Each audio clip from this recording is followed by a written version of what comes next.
Sir బెంగళూరులోని ఒక మాల్‌లో ఒక రైతుని అలో చేయనీయకపోవడంతో గవర్నమెంట్ ఆ మాల్‌ని క్లోజ్ చేసేది సార్.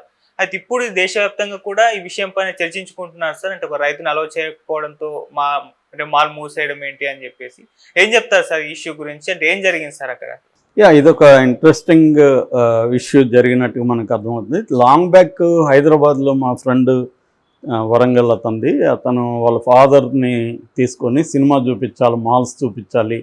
ఎందుకంటే వాళ్ళ ఫాదర్ ఎప్పుడు హైదరాబాద్కి వచ్చి మాల్స్ చూడలేదు. చూపించాలనే ఒక కోరికతో ఈ అబ్బాయి తీసుకెళ్ళాడు పంజాగుట్లో ఉండే ఒక మాల్కి. తీసుకెళ్తే వాళ్ళు అలో చేయలేదు. అప్పుడు ఇతను ఏమి చేయలేక వెనక్కి వచ్చేసాడు. ఆ విషయం నాకు చెప్పాడు కూడా. మరి పోలీస్ కంప్లైంట్ ఇవ్వచ్చు కదా అంటే, ఎవరు తీసుకుంటారు సార్, దీని మీద ఏం చేస్తారని చాలా డిసప్పాయింట్గా వాళ్ళ ఫాదర్ని అతను మిగతా ప్లేసెస్ చూపించేసి పంపించేశాడు. అది ఎప్పటి నుంచో ఇలాంటివి రకరకాలుగా జరుగుతున్నాయి. అయితే ఇప్పుడు సోషల్ మీడియా వచ్చిన తర్వాత ఇలాంటి విషయాలు కొంత వైరల్ అవ్వడం అనేది ప్రధానంగా జరిగింది. మామూలుగా అయితే ఇట్లాంటివి చాలా జరుగుతూనే ఉంటాయి, ఇప్పుడు కూడా మనకు తెలియదు అంతే.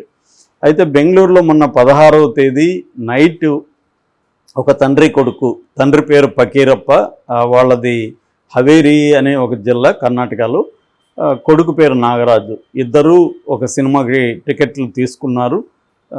తీసుకొని మాల్లోకి వెళ్ళాలి. మాల్లోకి వెళ్ళాలంటే ఈయన ఫకీరప్ప పెద్ద ఆయన, 70 ఏళ్ళు ఆయనకి. ఆయన మామూలుగా రూరల్గా పంచకట్టుతో వెళ్ళాడు. వెళ్తే అక్కడ సెక్యూరిటీ ఆపేశారు. ఇట్లా పంచకట్టుతో వస్తే మేము అలో చేయం, మాకు రూల్స్ ఉన్నాయని చెప్పారు. కొడుకు వాళ్ళతో వాదనకి దిగాడు. పంచకట్టు అయితే ఏమిటి, పంచ డ్రెస్ కాదా, సాక్షాత్తు మన ముఖ్యమంత్రి కట్టుకొని ఉన్నాడు కదా పంచకట్టు అని చెప్పాడు. అయినా కూడా వాళ్ళు ఒప్పుకోలేదు. చివరికి సూపర్వైజర్ని పిలిపించారు. సూపర్వైజర్ కూడా సారీ సార్, మాకు రూల్స్ ఒప్పుకోవు అని ఆయన కూడా చెప్పేశాడు. దాంతో వేరే మార్గం లేకుండా కొడుకు బయటకు వచ్చి అక్కడ ఎవరో ఉంటే వాళ్ళతో సరే ఒక వీడియో తీయండి, మాకు అన్యాయం జరిగిందని చెప్పి తీయించాడు. ఆ వీడియోలో కొడుకు తండ్రి మాట్లాడారు ఇలాగ. దాంతో కొంత అక్కడ జనం గుమికూడారు. వాళ్ళు కూడా వీడియోలు తీసుకున్నారు వీళ్ళ మాటలంతా. ఇలాగ ఒక రైతు వచ్చి టికెట్ తీసుకొని వస్తే పంచి ఉందనే కారణంతో చేయలేదు. సాక్షాత్తు సిద్ధరామయ్య పంచి కట్టుకొని ఉన్నాడు సీఎం.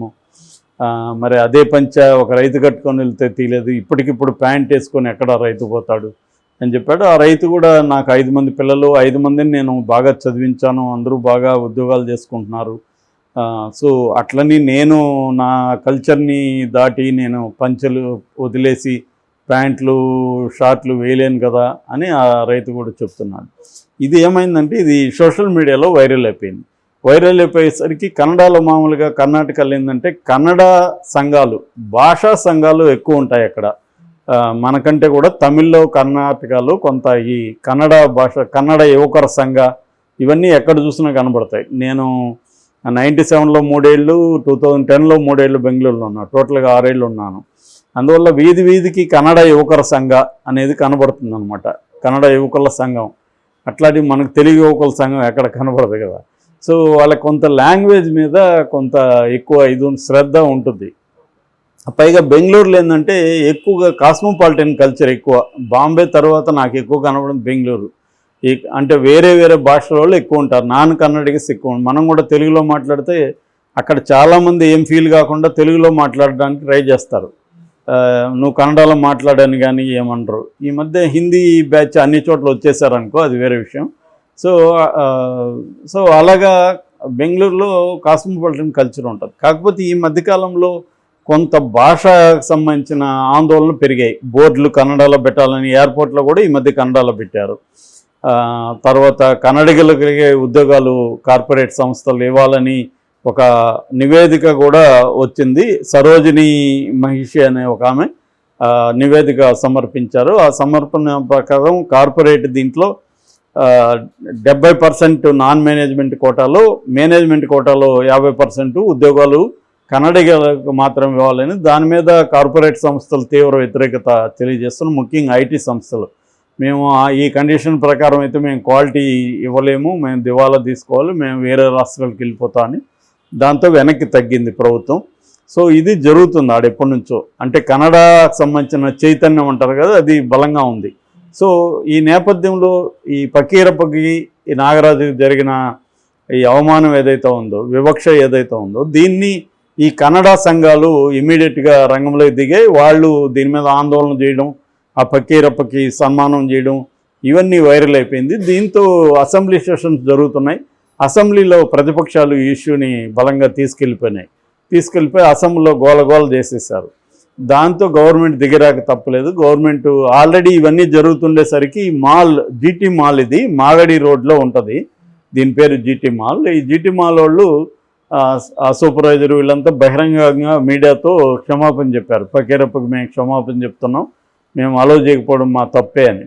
కానీ గవర్నమెంట్ దాన్ని, ఆ క్షమాపణని పరిగణలోకి తీసుకోకుండా ఖచ్చితంగా పనిష్ చేయాలి, లేకపోతే ఇది అన్ని చోట్ల ఇదే జరుగుతుంది, ఇది ఒకసారిగా చాలాసార్లు జరుగుతుంది. ఈ మధ్య ఒక రెస్టారెంట్లో కూడా పంచి కట్టుకొని వెళ్ళాడని ఫ్రిడో అనే ఒక స్టార్టప్ కంపెనీ CEO ఆయనకే ఇది జరిగిందనమాట.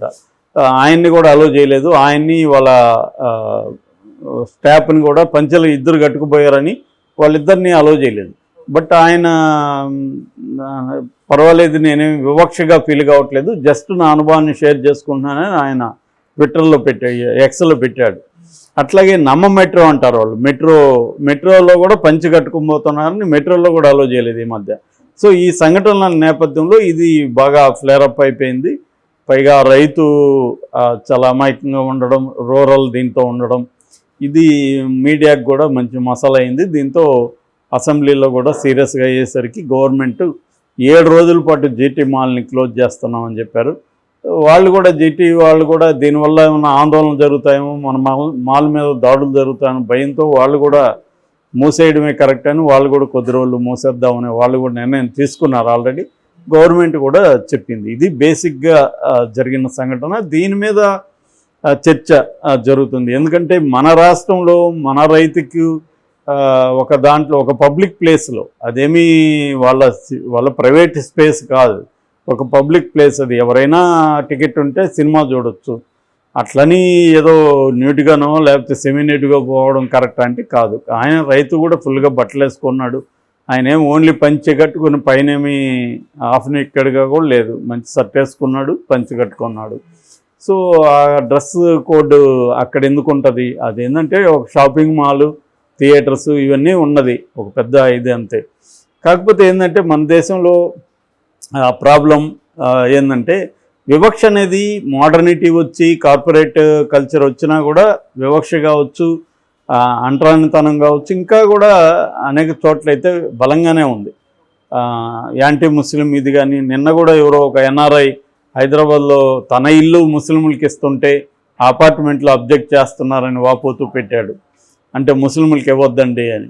అంటే అటువంటి ఒక యాంటీ ముస్లిం ట్రెండ్ బీజేపీ గవర్నమెంట్లో పెరిగింది. అది కూడా వివక్షే కదా, ఆయన ఇష్టం, ఆయనకి ఊరికన్నా ఇవ్వచ్చు.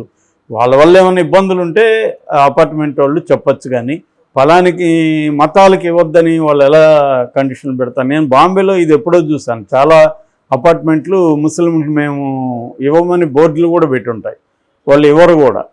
ఎందుకంటే అక్కడ ఇవ్వాలంటే దానికి ప్రతిదానికి ఒక సొసైటీ ఉంటుంది, ఆ సొసైటీ ఒప్పుకుంటేనే రెంట్కి ఇవ్వాలి, నీ ఇష్టం వచ్చిన వాళ్ళకి ఇవ్వడానికి లేదు. ఈవెన్ పోలీస్ స్టేషన్లో కూడా రెంట్కి చేరేవాళ్ళు ఒక ఫామ్ ఫిలప్ చేసి సైన్ చేసి రావాలి. అటువంటి కండిషన్ ముంబైలో ఎప్పటి నుంచో ఉన్నాయి. ఇట్లా రాను ఏంటంటే ఒక కొత్త రకమైన వివక్ష నగరాల్లో కూడా వ్యాపిస్తుంది. అపార్థీడ్ కల్చర్ అంటారు వెస్ట్లో. అందుకనే ఇప్పుడు ఒకే కులం వాళ్ళంతా ఒక అపార్ట్మెంట్లో రూములు, ఇల్లు తీసుకోవడం, కట్టుకోవడం, ఒకే ఏరియాలో వాళ్ళు విల్లాలు కట్టుకోవడం, ఒకే కులం వాళ్ళు, ఇలా కూడా కులాల వారిగా కూడా ఒకప్పుడు ఎట్లాగైతే గ్రామాలు ఉన్నాయో నగరాల్లో కూడా కొన్ని ఏరియాలు కులాల వారిగా విడిపోయి కొన్ని అపార్ట్మెంట్లు కులాలు, ఆ కులం వాళ్ళే అక్కడ ఉండడం, ఇలాగా జరగడం అనేది బాగా పెరిగింది. దళితులకి, ముస్లింలకి చాలా చోట్ల ఇవ్వలేదు. దాని మీద స్కైబాబు అనే ఒక ముస్లిం రైటర్ కూడా వెజిటేరియన్స్ ఓన్ అనే కథ కూడా రాశాడు. అంటే వెజిటేరియన్స్కే అని బోర్డు పెడుతుంటారనమాట. సో ఇంకా విజయవాడ కల్చర్లో కూడా మనకు కనబడతాయి. ఇంకా వెళ్తే నేను ఏపీసెల్ ఉన్నప్పుడు చిత్తూరు జిల్లాలో టీ షాపులంతా కూడా సపరేట్గా సత్తుక్ గలాస్ అనేవాళ్ళు, అల్యూమినియం గ్లాస్, అది ఒక దారానికి కట్టి పెడతారు. దళితుడు వస్తే దాంట్లో టీనో కాఫీ పైనుంచి ఇలా పోస్తే అతను తాగి దాన్ని కడిగి మళ్ళీ అక్కడ పెట్టాలి. ఈ కల్చర్కు వ్యతిరేకంగా కూడా అనేక పోరాటాలు జరిగాయి. అంటే వివక్ష అనేది రకరకాల పద్ధతిలో కంటిన్యూ అవుతుంది. సో దీన్ని ఖచ్చితంగా గవర్నమెంట్ తీసుకున్న దాన్ని అభినందించాలి మనం. వాళ్ళకి ఆ పనిష్మెంట్ ఇవ్వడం కరెక్టే. ఎందుకంటే